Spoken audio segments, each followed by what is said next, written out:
Hi, everybody. Welcome to Let's Talk About the Real Shit. You've got Naomi in the house, my partner in crime, Lori. Hey, guys.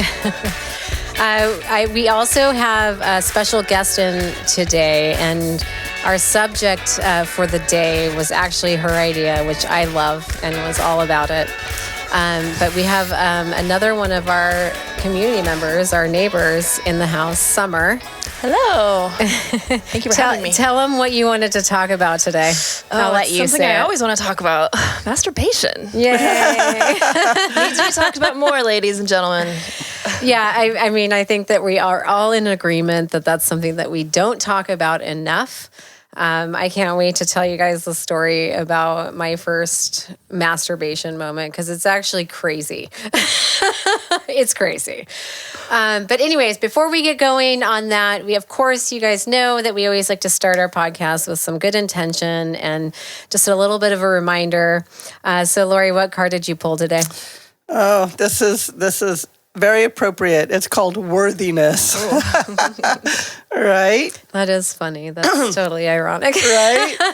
I am worthy of the ultimate happiness.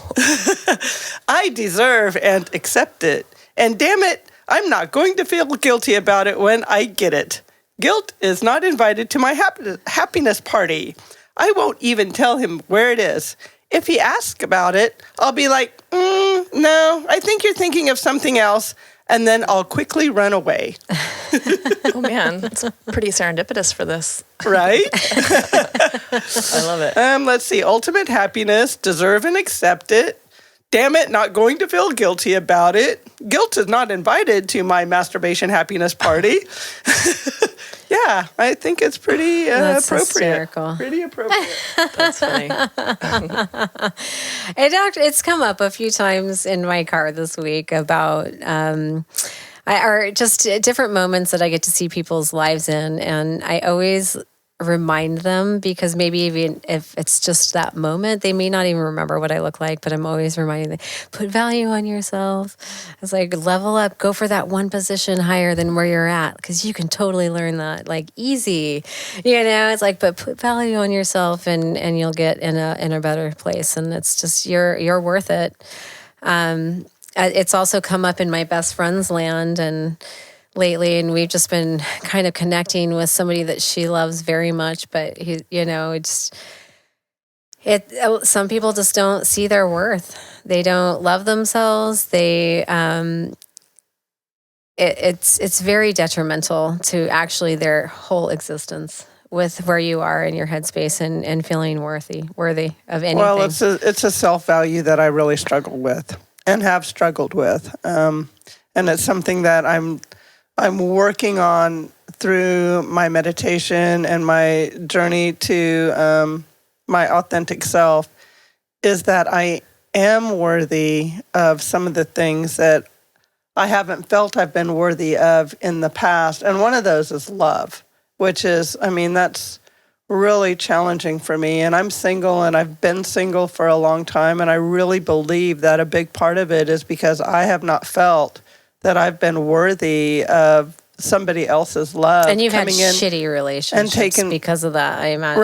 Right. They start out good. They start out good. They always start out good. And if I'm honest about it and look back on it, I'm sure there's self-sabotage in there because I have not felt worthy of, their love or their presence, or they're better than I am in some way, shape, or form. And the struggle just to keep up to that self-perception of if I'm only perfect, then I'll be lovable. Or if I'm only perfect, then, he won't cheat on me.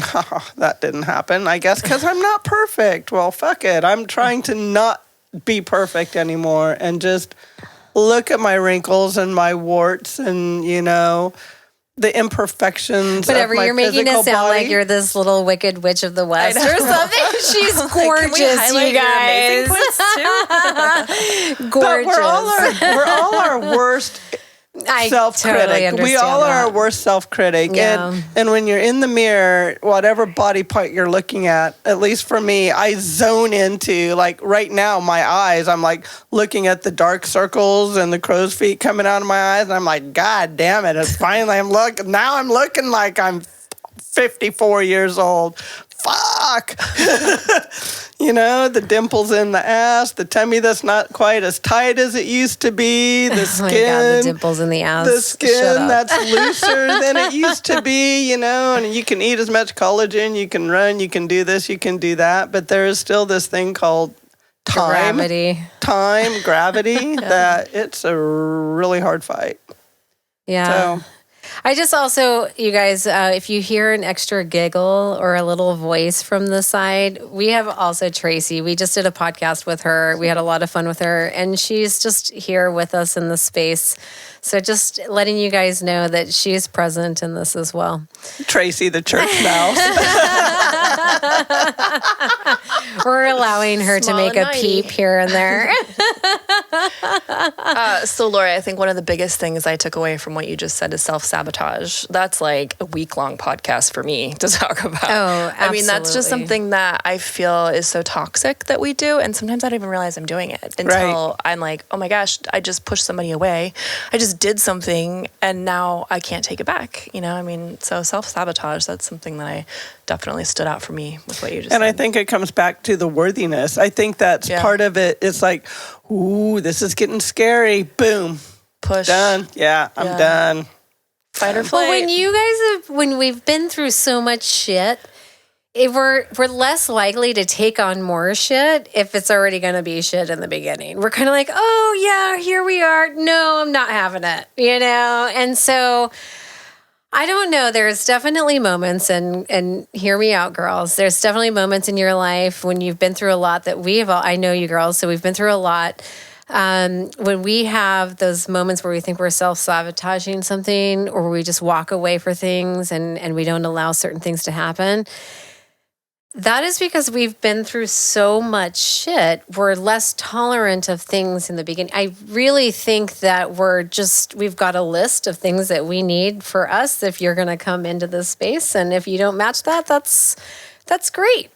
Because we don't have time to put up with anybody's shit anymore. On the dating scene, we know the time goes by really quickly too right now. It's like, poof, a year's gone, year and a half's gone. Right. It's like, wow. On the dating scene for me, it's like, all right, on the cell phone, in cyberspace, we look like we might have some things in common. I want to meet you like now, immediately. I don't want to spend my precious time chatting back and forth through an app. Let's meet, let's see if there's anything there, and let me tell you, the swipe lefts in person are just as fast as the swipe lefts on the app. It's just like, sometimes it's like, we're going to do another podcast on that, about that dating, you guys. Swipe left. Yeah, we'll bring in a few people for that one, to get all these perspectives. Yeah, I mean, this is the longest I've ever been single, And how long have you been single? Over 3 years. That's and good. I'm not like a serial dater, or like, I don't jump to relationship to relationship, but I feel like even now, I mean, obviously it's like the oldest I've ever been, the most single I've ever been. And I find myself just almost triggered, like something will happen and I'll say, nope, next, done. I'm not even going to invest in that. But then on the flip side, I'll talk to a guy friend and they'll say, well, how do you know if there's good when you're just pushing it away so soon? But at the same time, it's like, it's 2020. That's like our automatic gut reason, Well, I think our bullshit meter is a little higher. Oh, it's off the chart. Extremely active. Because I can tell right away, because I've been in these relationships. I remember, I'll tell you guys a funny story. I had been married, and this is actually going to go into the whole masturbation subject, this time period in my life. But I was going through this divorce. I was done, and I finally was having sex with other men. But I was married for 10 years. I had never been with another man. So I was a mom, and I was free for the first time. I was like 28 or 29 years old, and I was sleeping with this guy. And he was super fun, super cute. And I remember going home with him, and he had like sleep apnea. And I fucking could not sleep. Like, I was laying there. I couldn't wake him up. I mean, I was fucking miserable. And I had this moment, you guys, girls, where I was like, I am not married to this man. I'm going home. I have an option. And I was like, and so I actually, because it's a small town, we didn't have Lyft and Uber there. I walked halfway until somebody I knew picked me up because that's just the way that it was there. And then I get a phone call at like 6 a.m. and he's like, whatever, why'd you leave? And I was like, I told him everything that had happened. And I was like, I'm not dealing with that. I'm sorry, I'm not dealing with that. We never slept together again. We're still friends, but that was pretty funny. It was just a moment for me. Well, I think I don't have to deal with this shit. Bye. even this day and age, even if they're a silent sleeper, the first, 2, 3, maybe 4 times that I'm with the same person, it's not generally my bed. It's not my space. I don't have my dog. It's, do I want him touching me? Do I not? Do I want to touch him? Does he want me touching? You have, at least in my head, I have all of these little stupid self-talk, maybe self-sabotage scenarios going off in my head. And it's not comfortable sleeping the first time. I mean, the sex is generally usually pretty good, but then to lay there and go to sleep, it's like you. It's like, nah. I don't have to. Get my I can leave. shoes on and have the walk of shame. I love, as a female driver, picking up the girls that are doing the drive of shame now because it's upgraded life. They just call Lyft or Uber now. It's so easy. We actually used to have to walk. Right. With your heels in your hand, barefooted, with your mascara underneath your eyes. I have had a few walk of shames, man, because I was all, fuck this shit, I'm out. Right. Later, thank you. Peace out, homeboy.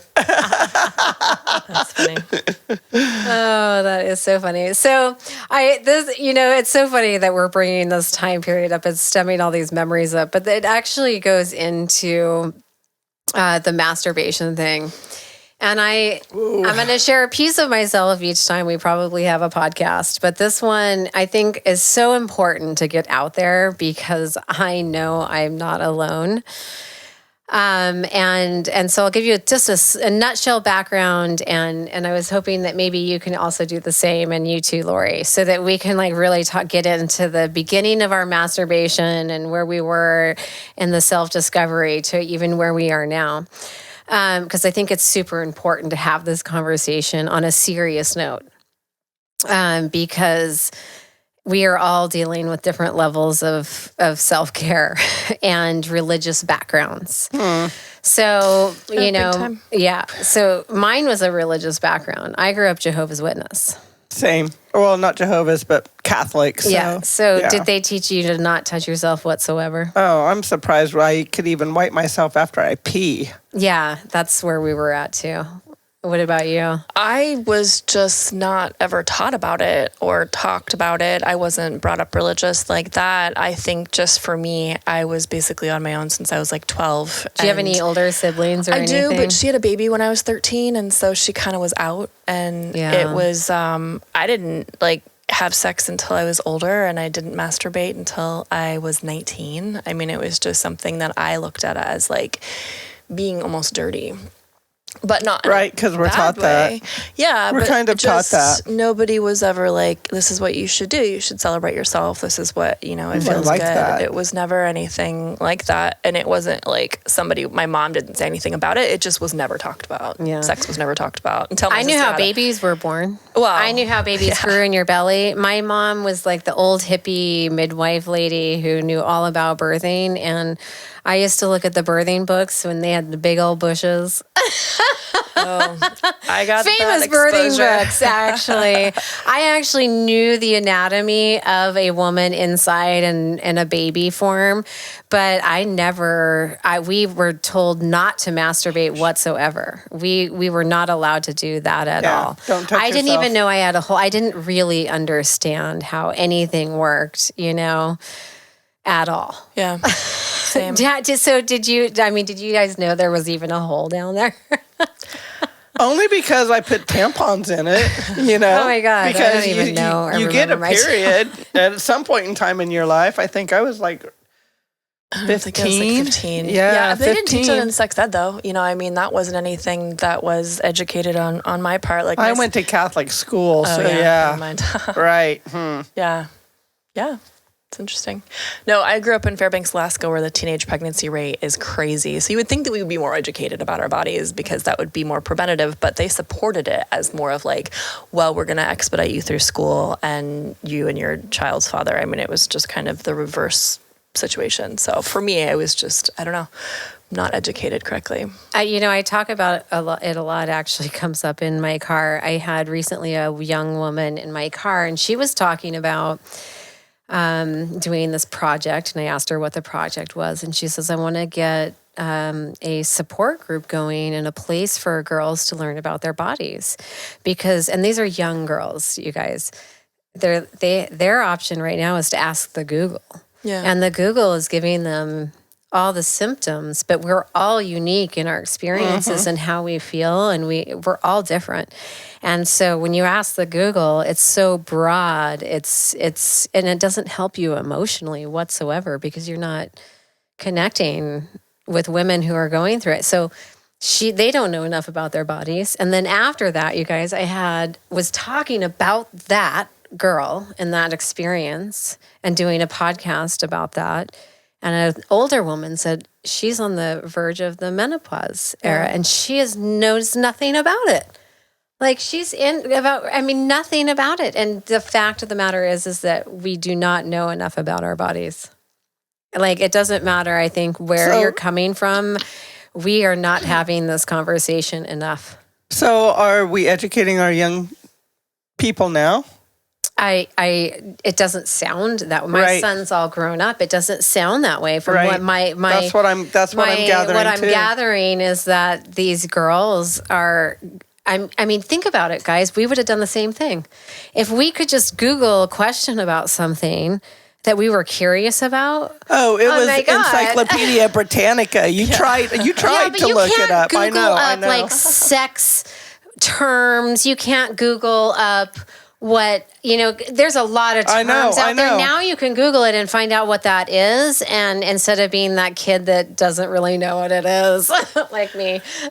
Yeah, that's tough though, because if you are 13 years old and reading about it, it's how do you interpret that? How do you educate? How do you understand it? Because you can read it all you want, but that's a big part of where we're missing. But at the same time, a lot of people I think that I've talked to, if you talk about masturbation, it's almost like you're celebrating sex, and that's not what people want to do. Like the joy of 13 and 14-year-old kids, they want no kids having babies. But I don't know. I think it's just needs to be educated. So masturbation should be as a woman on certain things. Right? It's like a continuous learning. Well, then why are we not teaching our kids about masturbation and is celebrating themselves and enjoying themselves, so maybe they're not going out and experimenting with the opposite sex? Yeah. Because maybe some of the adults that are parenting these children aren't having the best sex of their life, or time to even masturbate. Yeah.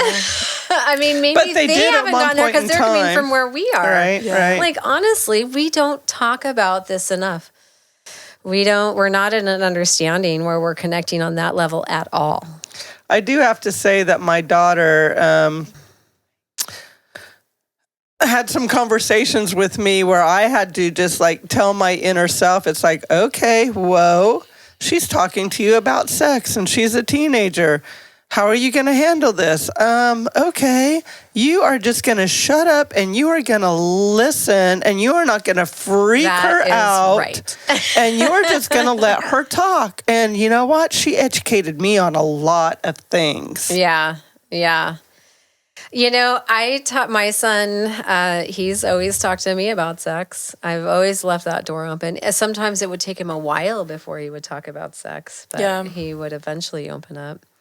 Wow, guys, I have to share this. Tracy just pulled up a story for me. UN report advocates teaching masturbation to 5-year-olds. Wow. Cool. Right. The United Nations is recommending that children as young as 5 receive mandatory sexual education that would teach even pre-kindergartners about masturbation and topics like gender violence. Wow. I think they have to be super careful about where they're going into that at 5. Because I'm a mama bear, and I think that honestly, my nephew is about to be, I think he is 6 now.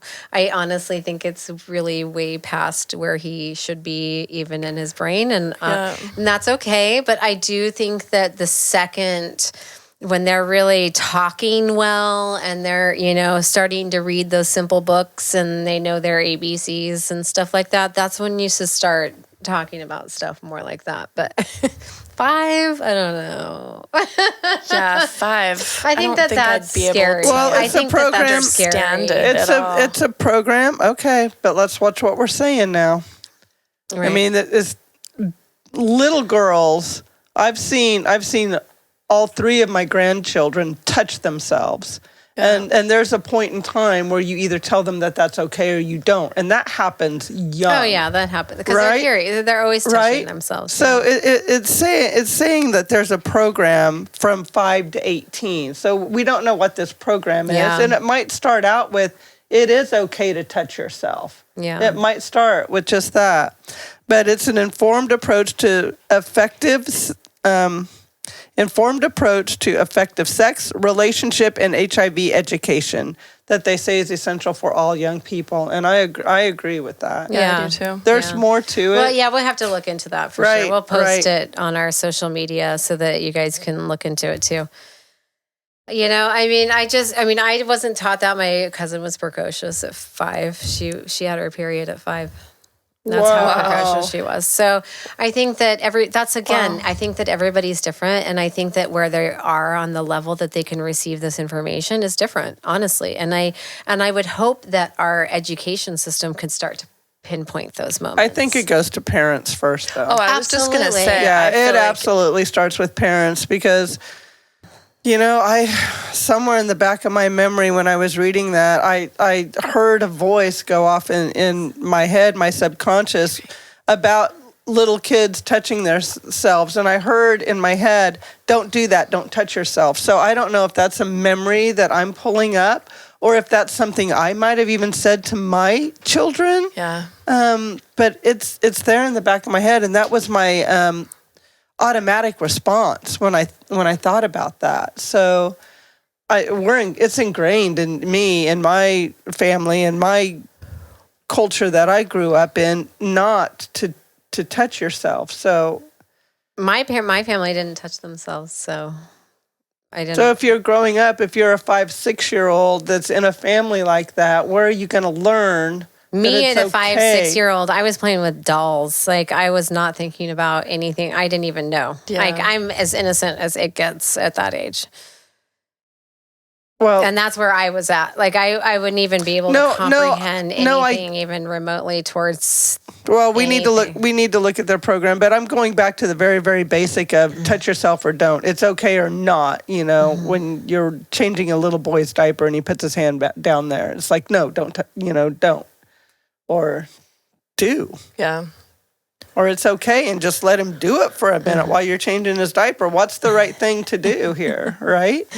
Yeah. If you don't want a pee stream coming in your face. Maybe you just put the little hand shield down.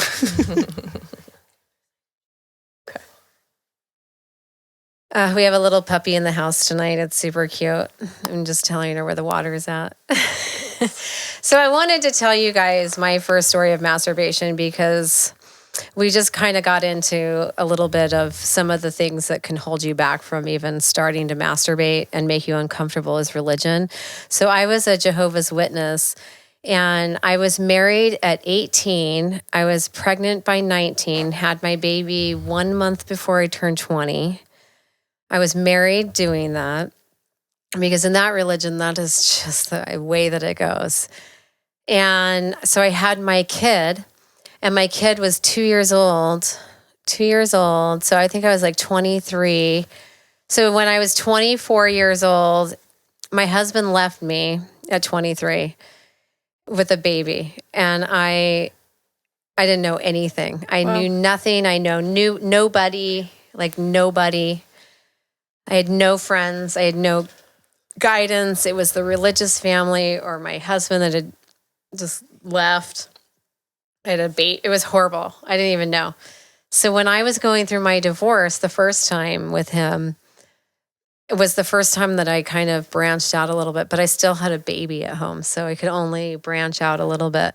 But that was the first time that I had masturbated and actually had an orgasm. The first time I masturbated was the first time that I had an orgasm in my life, and I was already married and a mother. Oh. I was actually well into my 20s. It was crazy. It was like this flip, like this switch flipped in my head, and I was out of the religion, and I just didn't even know what was up. It was one of the worst times in my life, and that was my first masturbation. Damn. Isn't that insane? That's a bit heavy. Yeah. I was a mother. I had given birth. Yeah. And fucked, I don't know how many times before I actually even had an orgasm. And it was because I had to touch myself. So fuck that. Let's at least start educating them before that happens. Right. Wow. Well, my story is very, very, very, very similar to that. What's your story? Well, I honestly don't believe I had a true orgasm until after my second marriage. A true orgasm, the kind like from a man? And or myself. From yourself? And both. Because I had this, it was so ingrained in my head that sex is dirty and sex is this and sex is that I was never, I'd never allowed myself to relax enough to go there and to just be there. And I honestly don't know. I still think there are more levels for me to achieve right now because I'm just coming into more of a self-awareness and a place where I'm comfortable with myself.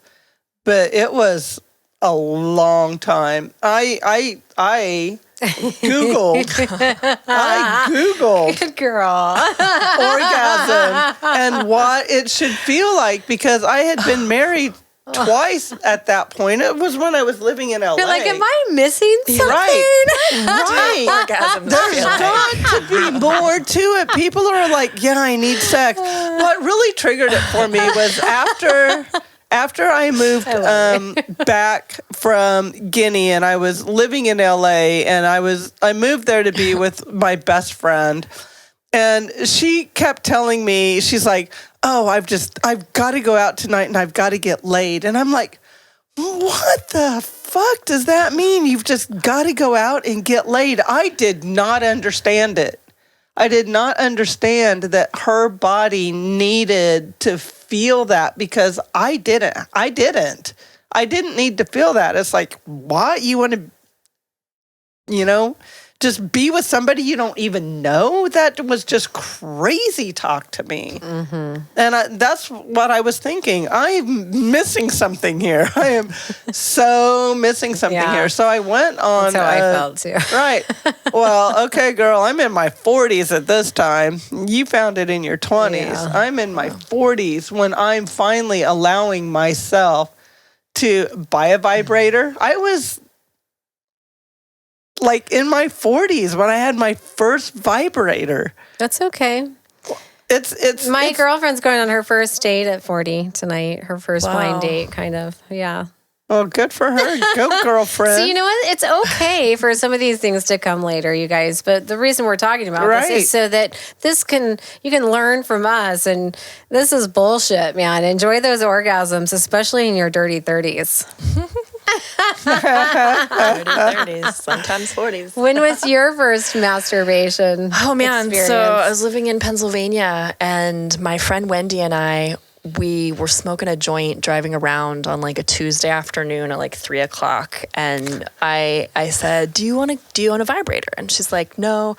She was younger than I was. I think she was about 17 and I was 19. I said, let's go to this store and let's buy one. And this store was like dirty. You didn't even want to park in the parking lot, let alone like walk in. So we go in and we're super cute, 17, 19. And I was like, I'm just going to small budget. I'm not going to go all the way out. I'm not going to get the one with a disco ball. I'm just going to get some cheap ass one. So we both got one. I got a baby blue one that I named Christian. Don't know why I named it Christian. And my next boyfriend ended up being, his name was Christian. So, that's funny. We went back to my apartment and she was in my bathroom and I was in my bedroom and we both masturbated at the same time. And that was the first time I ever masturbated. Yeah, you. With myself, with anybody, like, wow. first time. Yeah. Nice. So 17. Christian did you well, huh? Christian. And then I ended up dating Christian for a year and a half after that. Did you tell him that story? I did. One of the first times, I think it was like our second date, I was like, oh, Christian, hello. How do you feel about the color blue? I like it. A lot. He's actually the reason I moved to Portland. So Christian has come full circle many a times. That's funny. That's a good thing. But I think I have like 3 vibrators. I was dating this guy, Andy, who we used to travel for his job all the time. And he was at the Museum of Sex in New York. And his gift on that trip brought me back an eggplant emoji vibrator. Oh, that's so funny. And it's so cute. Like if you went through TSA, you wouldn't know that it was a vibrator. It's just so cute and soft and pretty, and it's pocket size. That's a great place. Yeah. Oh my God, that's a great stocking stuffer. It's one of my favorite things. Yeah, that's pretty good. And thoughtful. It's a gift that keeps good. giving. The gift that keeps on giving. Yeah. I'm going to use that eggplant emoji a lot more for you now, Summer.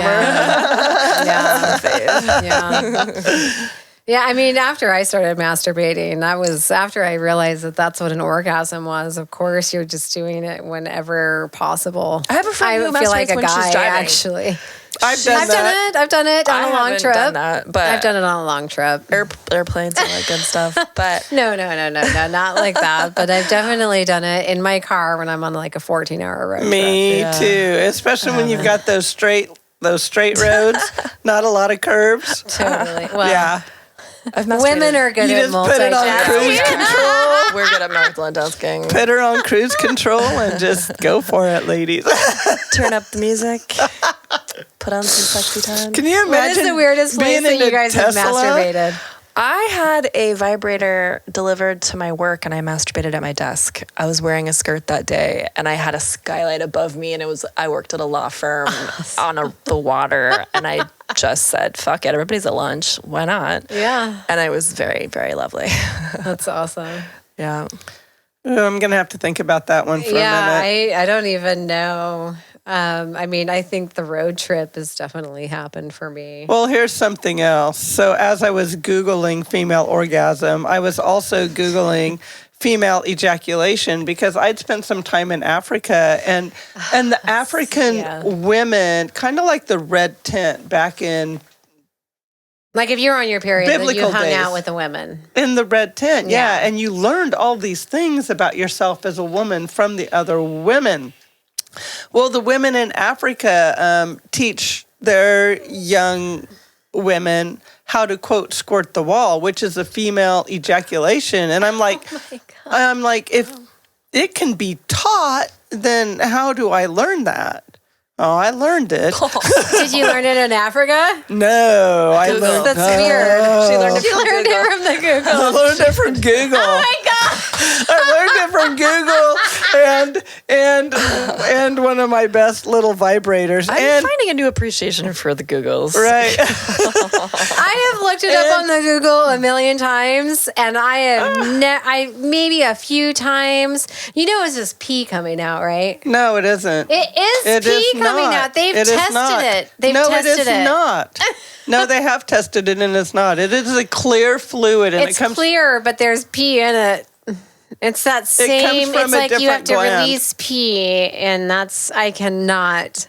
It is not pee, Naomi. It is not pee.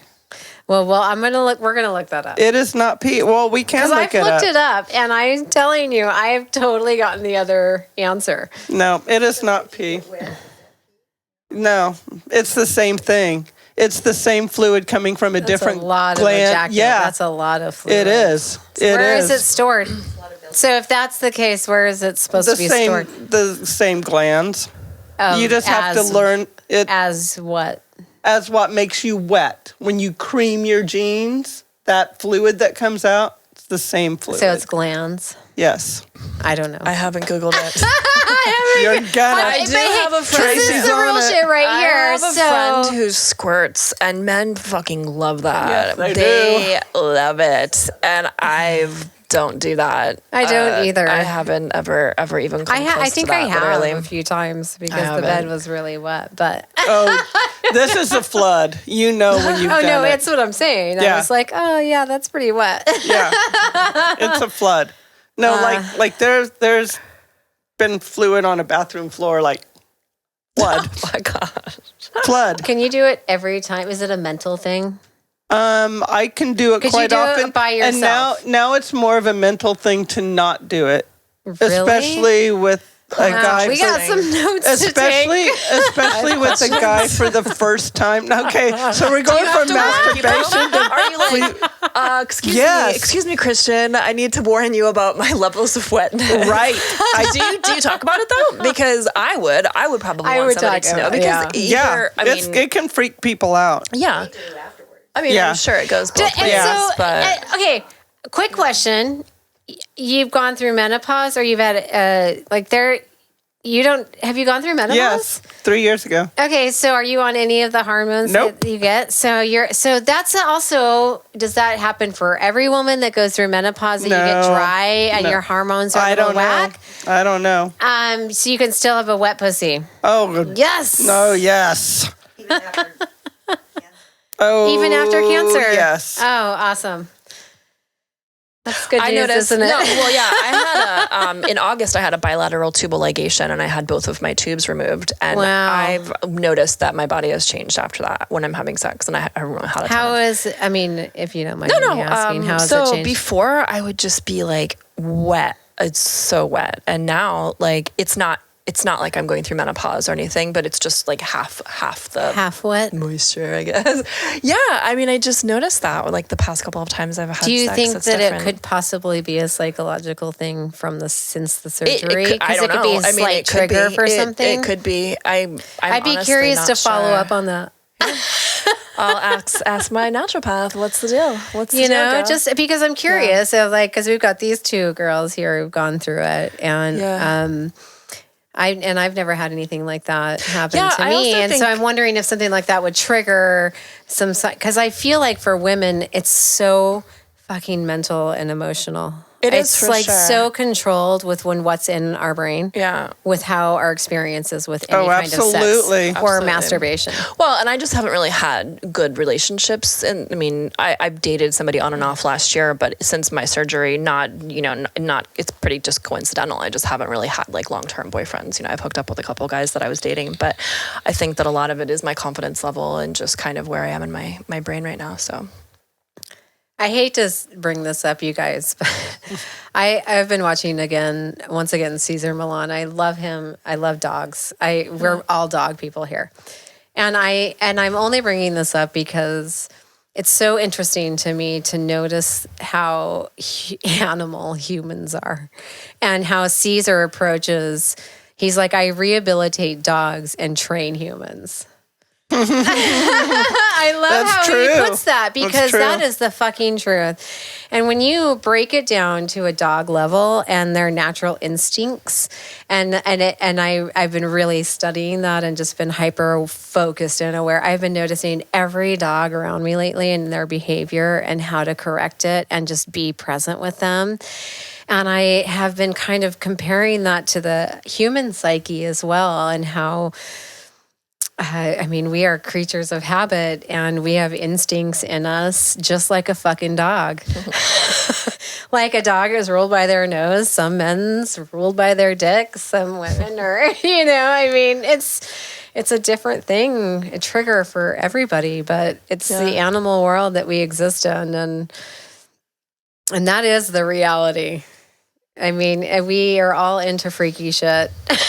Or we were curious about some freaky shit at the end of the day, right? Some freaky shit, yeah. Yeah, I was listening to a podcast the other day, and they were talking about how, like, they're like, what kind of porn do you watch? And they asked the women, like, do you watch lesbian? But have you ever had sex with a woman? And they're like, no, I watch it, but I've never had sex with a woman. And what did they say about the result of that? What do most women watch in porn? I'm curious. Most of the women said that they watch girl on girl. Really? And then they said with their boyfriends, they watch either like group sex or lesbian sex because that's what their boyfriends or partners want to watch too. But when they're alone masturbating, they watch girl on girl. And I just thought that was really interesting, you know, because if you're not bisexual or you're not a lesbian, why would that be your go-to sexual visual stimulator? What else did the podcast talk about? I'm just curious. So, well, you're going into that. The guy who was talking about it, he's bisexual, so that's why he was asking. You know, he was talking to a bunch of different people, and then he was saying, you know, like the level of what you watch doesn't really mean anything about who you really are. It's just your curiosity as a human. You know, like if he's like, most men don't want to watch anal sex with two guys, but most women would be open and into watching like girl on girl porn. Yeah, that makes sense. Yeah. I mean, that's not my reality. That's not my reality either. I mean, I watch porn. I watch porn on my own. Yeah, I do too. Do you? On occasion, but it's not my favorite thing to do. Out of curiosity, I mean, if you're, I'll totally share what I watch. What do you guys, is that where you're at, is girl on girl, even though you've never been on girl? No. Is it like pretty missionary or? No, it's not missionary, but it's definitely male, female. Yeah. And I really like to see the disco stick, as she calls it. Yeah, the disco stick, man. And how he can work it. We like to watch too, guys. Right? I mean, just saying. But if there's a nice pile driving ass, like working that disco stick, that's pretty hot for me too. Right? You know, I'd say probably 98% of the time I masturbate, I have to watch porn. Like, it'll be very, very rare that it's actually me thinking about like a past like sexual experience or thinking about something that I'm like wanting. But yeah. For me, I watch crazy porn. I love Adriana Chechik. She sounds crazy. Russian She's porn's awesome. crazy. Oh my God, she's beautiful. I've actually personally had a lot of women experiences. I'm the type of woman that if you are a woman who's thought about it one time, that I would be that woman that they would want to share that with. And so it's a very good emotional and confidence. I think it's a confidence thing. So I've actually had quite a few different experiences with bisexuality. And I watch porn sometimes, but I've also had a lot of crazy, like overstimulated sexual experiences in my life. And so I do go into my spank bank sometimes. If I'm dating I've got some fucking good stories. Yeah, if I'm dating somebody, I do. But if I'm single, which fucking 3 years, man, it's been a lot of porn. I don't really go into that. Just, I don't know. I don't know why. There's one ex-boyfriend that I definitely masturbate to because that was just like mind-bending, altering sex. But I miss that. Yeah, I miss that too. After, discovering orgasms and then after going through my divorce with my husband again, because we got back together again. And then our sex was actually better, but we just weren't meant to be together. We were too young. So we went through another divorce. And after that, man, I made up for lost time. Yeah, I bet. And I was a DJ, and oh my God. I got the guys and the girls. Good times. Yeah. So I was talking to Tracy earlier, just in passing, and I was telling her how, like, last November I was dating this guy named Ryan, and he had been married to his ex-wife since they were like 17 and 18, and they had been together until they were like late 30s. And when we were dating, we would masturbate together, and that was the first time he ever did that. And I honestly, I guess maybe I just assumed that was something that most couples did, and maybe I'm just naive. But no, I mean, it blew me away. He said like that the last like 5 years of their marriage, they didn't even have sex. But I mean, being with one person for that long and never experiencing that with somebody, like it made me stop and go, okay, I've been fortunate. I've had some great partners to explore and get to know. And I think that's something that I'm looking for, kind of going back to the swipe left. If there's not that physical chemistry there for me immediately, excuse me, it's like I don't have time for this. I'm looking for that because I've had it. I know what I'm looking for because I've had it. Chemistry. I want that chemistry. I want that passion. I want that rawness. I have that with my husband. My husband because I've known my husband for 15 years, and we've been married we've been together for 6. And I married one of my top lays. Is that in your vows? I love you because we married at Burning Man. So nothing's off the table because you fucked me. And but it's it was very. We had a highly, extremely oversensitive. Like it's just sex. I mean, it was great sex. Yeah. But now, later in life, and also not having drugs in our life, and that, the music scene because he's a music producer. And so both of us were just so, oh God, exposed to so many things. And it was just right in front of us, And so we've had to come to a state now where we're having more we actually sex isn't always works, but it does most of the time, and we have great sex. It's just not all of the time, but we're just so highly stimulated in our life that we can't just do the whole missionary 2 seconds get your rocks off thing. It's just like it's easier just to masturbate and then go to sleep. And then when we come together, it's like hot, it's great. It's like, okay, we got this. It's not as long, but nothing's as long without drugs. Well, I like that you say that you masturbate and then go to sleep, because that's one of my favorite things to do too. No, if I can't sleep, I will totally masturbate for that reason. Because it's just like, okay, let's release this fucking energy. Right. Be done with it so I can sleep. Right. Get Lego thinking about something else, because she's sitting there yapping in my head. So it's like, okay, I'm going to shut you up, Lego, and I'm going to let, I don't know what her name is, talk. I need to name her. Prissy. So I have to tell you guys something super funny. So when I was married to this guy, it was just, I don't know, I was 28, I think, when we finally just went our separate ways. I was living in this small town, and I met this tattoo artist. And I suppose I was claiming my pussy back. But I went, and my very first tattoo I've ever had in my life was on my pussy. No, it was hot. Because I knew the guy. We went into his shop. It was closed. He totally ate me out, and then he tattooed a dragon on my pussy. So instead of having hair there, I put a tattoo because I just I claimed it back. I still have. I mean, I went and filled it in Hollywood. It was a whole different story. But that was part of a huge thing for me, you guys, because I claimed my fucking pussy back, and because it had known nothing else, But I've heard them all. Like, I'm going to slay the dragon. Yeah. I mean, it's super mellow. It's not what you guys think, but it's just makes it not look like a little girl. Yeah, which was funny. The point, but isn't that funny? Yeah. Drop trowel. But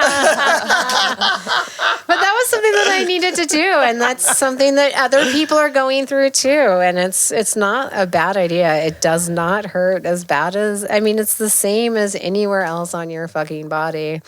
But I guess it's the intimacy of it that made it what it was. So that's what I did. I got nothing. I'm tapping out on that. You win.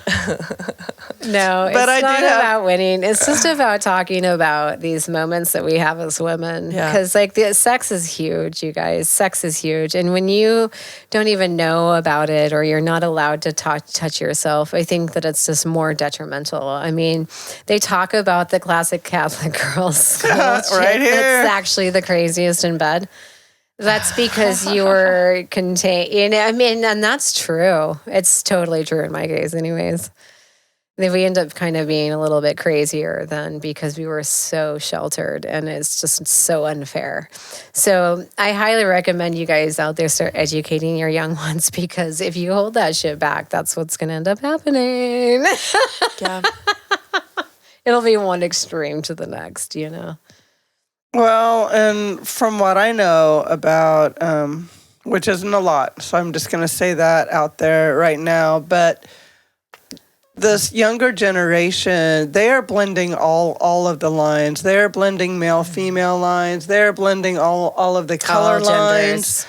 Yeah, and I think they are more free-flowing in who they're having sex with and when.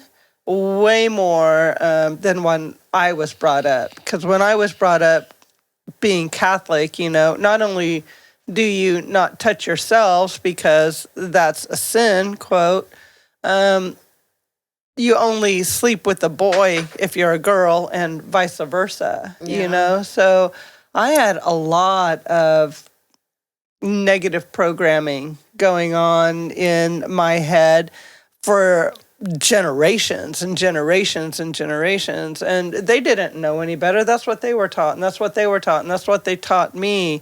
So going back to having these conversations with my daughter, I'm just like, okay, that was extremely challenging for me to not say, stop, I don't want to hear it. You know, you're talking about sex, what?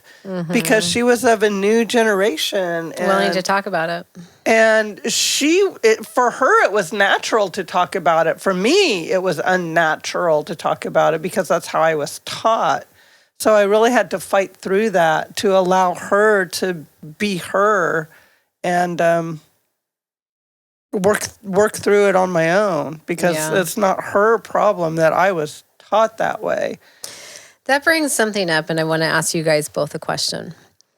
I talk about this, I've thought about a lot, and I actually saw a documentary recently of a young man talking about exactly what I'm going to ask you guys. So with the generation that's happening now, hands down with the Google, these kids have so much more access to porn. So the boys are super curious. I mean, in our generation, they were trying to find the dirty magazines or whatever. It was just boobs, like pictures, you know. Now it's very easy for them to just get YouTube or Tube8 or whatever. And so now, these kids are seeing pornos. And so these pornos are, so the darker side of porn, they're not seeing.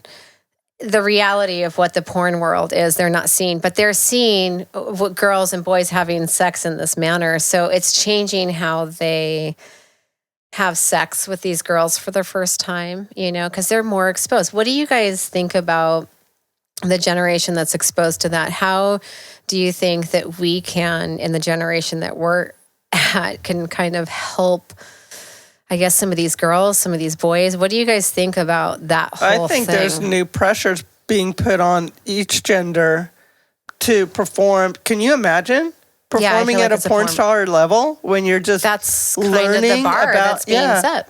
Learning about sex. And I think that would be extremely challenging, because you're not only competing with your peers, you're competing with porn stars. You know, how's that feel to your psyche? To me, What do you just think imagining about it doesn't feel good. I don't know. I was having a conversation a couple weeks ago with a friend, and like we were talking about how angry porn is these, like if you watch it, like they're choking each other or it's really aggressive, and that scares me. If you think about like a child or a teenager looking at porn, like is that what they think is natural? Is that what they're seeing for the first time, and they're like, oh well, this is aggressive, this is the way that it is because it's I'm able to watch it. And is this normal? Yeah, I mean, I think that, like, I remember the Madonna Playboy was the first time I ever, like, saw something from, like, the 80s, and that was, like, what you were talking about with, like, the pregnancy with bush everywhere, and I was so scared. I was like, I don't want to look like that as when I grow up. I was traumatized. But I saw a vagina, I saw boobs, you know, and I was a fat kid. I never even, like, looked at myself like that. I was bullied as a child. So for me, it was like, wow, I'm never going to look like that. I'm never going to live up to what this woman looks like. You know, I didn't even know who Madonna was. You know, I was probably like 8 or 9. But when I watch porn, if it does get violent, I will turn it off. Even if it, like, Owen Gray is my favorite porn star, but he will, like, touch a woman's neck, but in a very sexually simple way, you know, not like I'm being it's aggressive respectful. with your It has body. to be respectful. Yeah. But these kids aren't learning that, you know? Well, yeah, that's the thing I think about my nephew who's 12 years old. I know he has watched porn before he's told me that, you know, and I think I'm like, oh my God, I don't want to think about my nephew watching porn. God, no. But that's what they're doing, you know, and it's all and they're about doing it at a young age. They are doing it. It's something to think about out there, guys. And actually kind of ties back in with the article that Tracy brought up, because maybe if we can do it in a sense, it's beautiful in the process and at the different ages, and we can tone it to what's appropriate as we grow, and we can start, you know, talking about it. Then they're going to hopefully at least have a guideline to go with what's the norm of where you should be versus having to put on a fucking performance sexually, you know? And it's a good idea. And there's the tenderness and the loving sex too. It's not all just, you know, go get it, let's wild, you know. Sometimes it's just that really tender, intimate touching of the faces and, you know, just exploring each other with fingertips. And is that, are they getting that part of it? No. The loving touch of it? Not on the Google. Yeah, I think that it really starts with us, you know, being able to talk about it and Our feel generation. comfortable with it. Because I know me as a woman and feeling empowered, like I'm never having children, and I don't have that, you know, community around me that I wouldn't ever be put in that situation. But I know that I would be comfortable with talking to people, you know, children. Or that's actually a great opportunity, Lori. We should start like a YouTube channel of like how and when to start talking to your children about sex. Or at least start sex, throwing out some ideas. Maybe we should just go more intimately in it with the real shit as we learn and do our homework on it. You know, maybe we should look into it a little bit and start having these conversations to help. I mean, if we can do the homework and maybe guide some people out there to continue to do that too. Because I think that's where it actually does change and start. Because we have to start getting aware of this, because this is going to be a reality. And I just don't want everybody to be fucking shocked when they're like, oh my God, everybody's a rapist. Everybody's a Me Too. I mean, because that's where we're headed if this continues. But also, I do have to bring this up. On the extreme other side of that whole thing with like just the Me Too and sexual violence and all of those things, it is so hard for men to date now because of all of these things. Like they have to be so careful about what they say. I am so glad I'm not a dating man right now, because I mean, they have to be super careful. Not only that, not only the Me Too, but one gentleman that I was sharing some really good conversation with, we were talking about that. And it was really eye-opening to me to hear from a male perspective that, especially dating at my age, which is in the 50s, he was telling me that it is really challenging for a man, not only because of that, but because of women my age know who we are, know what we want. Very confident. And we do have our bullshit radar very well tuned in to what we want. And and what we're looking for. And we don't have time for the bullshit. We don't. And a lot of men, God love you all out there, that have been in long-term relationships, 20, 30 years, they really don't know what it's like to be single and take care of themselves. And I've been single for 10 years, and I can't be their spouse that they've been living with for 20, 30 years. Yeah, you can't be in the routine. You're right. There's this huge kind of gap between them and us. Yeah. I know. Right now. I like to joke that the guys I'm going on dates with are either going to be a project, a fuckboy, or a Peter Pan. Those are like the three categories that every guy I go on a date with falls into. And I don't want to be the project swipe left right away, right? Pick up your pieces. I didn't break you. I didn't break you as a woman. I'm here to be your partner and like be a really good person for you. And that's what I'm looking for, and I know what I'm looking for. So that's why I can say like, thank you. Yeah. You know, it was great to meet you. Good luck. God bless, Brother Bear. Peace out. I think, you know what, I think it's great because so many more women are becoming more empowered. Men are becoming more empowered. Like, we really need to be sure of ourselves and level up and just meet the partner. Well, we need to treat each other as human beings and not as some sort of gender. Yeah. Women have the same brains as men. We're just as smart as them. We can do just as many things as they can in engineering and science, you know. We create balance with the nurturing side too. And, right. And it's all about the balance. We're just as creative. And guess what? They are just as nurturing as we are. If they My husband's a huge bear. Themselves that opportunity to feel it. And it comes back to their programs too. What they've been taught. You got to be tough. Boys don't cry. It's okay to cry. My husband does it, if not every day with me, at least once, and that's because we're watching sappy movies. But that's how sensitive to the world he is. One of our dear sweet friends who is a 60-year-old man, and we won't say his name right now, but his favorite thing is to watch Hallmark Christmas movies year round.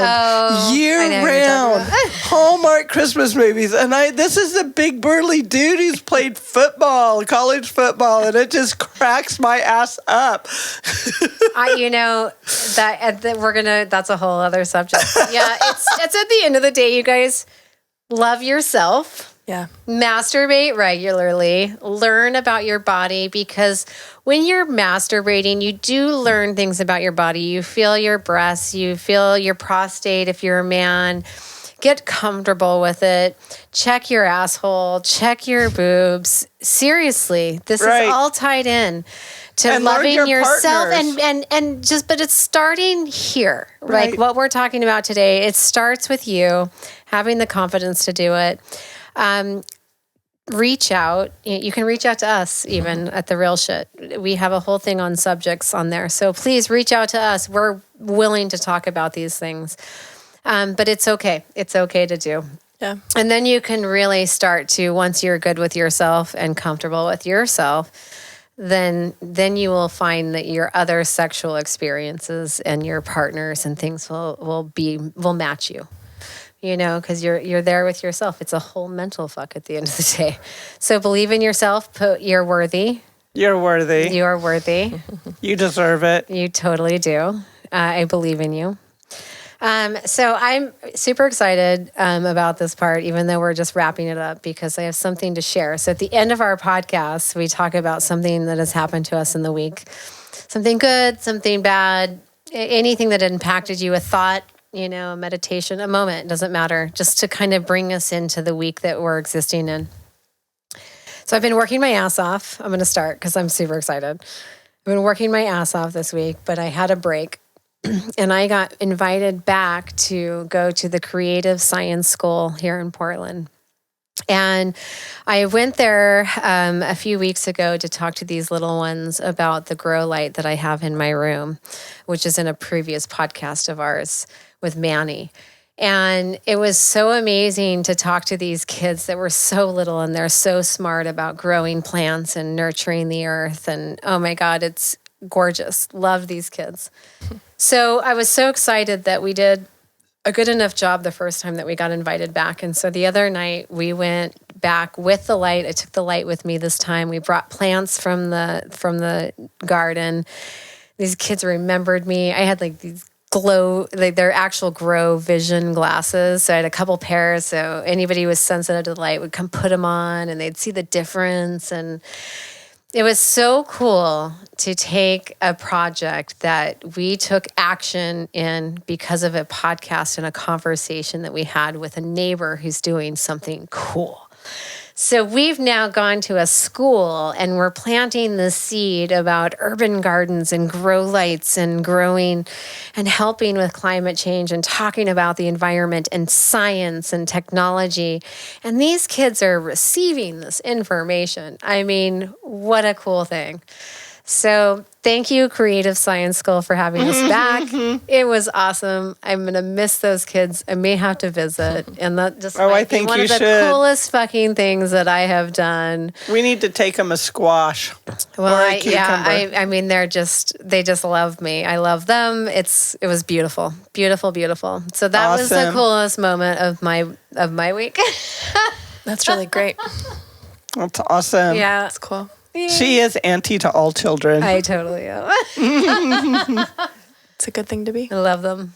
You have something, or you want me to go first? Yeah, I'll go. I don't really have a very good relationship with my mom. And one way that I decided that I was going to connect with her is by calling her every Sunday and asking a question about her so I can learn about her, because I legitimately couldn't even write a page about my mom. Wow. Yeah, and I started doing it last week, and I asked her one question. It ended up being 3 questions and almost an hour-long phone call. Yay, you. Yeah, that's I decided so cool. that life is so fleeting, and I wanted even just to mend something in the moment, and that's what I decided to do.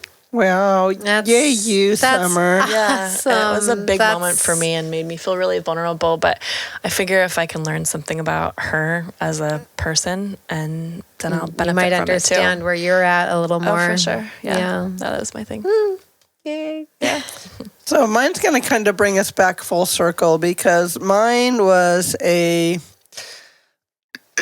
excuse me, kind of a meditation, masturbation moment that I had, because I'm really into self-understanding and self-development, maybe is the word coming to my head right now. Anyway, it was one of those nights where Lego was yapping. And I was like, all right, I'm just going to masturbate and change my headspace here. And since I've been meditating for well over a year now, and I spend about an hour a day in this meditative state, that I can now get to this meditative state pretty quickly. And I can even do it with my eyes open, which I'm very grateful for, because I can zone the fuck out and recharge when I need to, and I can pull myself back. But I thought to myself, I'm going to just, connect with the source that gave me life, that my energy is connected to. And during this masturbation, meditation moment, I heard these words, and they were so profound to me. And because I'm fighting this program of don't touch yourself, it's nasty, it's naughty, you can't. And that was the program that I was working on. And I heard these words: your body is my gift to you. It is my gift to you. Sex and pleasure is my gift to you. It's a gift. Enjoy it. Enjoy it. Oh, I like that. Bravo. So that's Bravo. We need to my think of a moment. hybrid name of for meditation, masturbation, metabation, meta. masturbation. Masturbation. That sounds Masturbation. Tracy, do you have something cool that you would like to share this week, just to share at anything? No? She's still quiet as a church mouse. She's quiet as a church First time in her life. I was going to say, it's kind of awkward. Okay, now I'll talk. Do you want Okay. to tell us the story of the first time you masturbated? You have to come over into the mic if you do. I do have a story. Let's hear it. I don't know if I talked about it last week, but I was newly divorced, and our daughter was 5 years old. And I bought my own house, and I've worked all my life. And so I found a new friend, and my form of masturbation is water. And I had a shower massager. Nice. So in my vision, and what I worried about at the time was I would get up early in the morning, I'd go to the shower and get ready before Chloe was awake. So in my mind, when I had many intense moments of orgasm, Of self-care. I would be very worried at the end because I would envision myself having a heart attack, and then my ass would fall on the shower drain, and the house would flood with water, and my 4-year-old baby would come walking out, and the house was draining or flooding. That's terrible. The firemen would come, the police would come. She's walking around, wondering why mommy's dead in the shower, and they would have to peel my hand away from my shower massager. I love you. I'm with sorry. a heart attack because it's very intense. Yeah. Wow. So much that That's my like an ass cheeks are apocalyptic just so fucking sore. orgasm. Totally. Okay, I'm getting So- You're like, I'm gonna get off. Please don't bomb me before I do. You guys, it's the best. It's just having a little clean fun. It doesn't go out on you. It doesn't talk back to you. You just set it right where Yeah. the handle is, and then That's great. So that's my form, and the way I found it was in a public pool when I would just come up against one of the Oh, I've done that. and I've it's done like that. and I found that Yeah. when I was pretty young. So Yeah. water has been my friend, just having a little clean fun. Yeah, and you're totally not the only one. I think that this Right. is all great. All the experiences are so great to share. Thank you, Tracy. Yay. It's so important, you guys, to we're laughing. It's great. It's normal. We all have a different thing that's happened to us, a different process, a different thing that we have to work through in our heads. So don't ever give up on yourself, please. It's totally, We're you're all a worth work it. in progress. You're We're all worth right, and we're all on our own journey. Yeah, it's good We're stuff, all you on our guys. own journey. All right. Thank you guys for sharing. We really appreciate it. Please visit our website, therealshit.net. Subscribe to our podcast on YouTube. And actually now you can find us on iTunes at The Reals Hit. So even if you type in The Real Shit, it pops up. So that was our little loophole that we found on iTunes. That's fucking hysterical. At least click the like, subscribe. If you have any subjects that you want us to talk about specifically, please reach out to us. We love you. And don't forget to... Be a nice hole.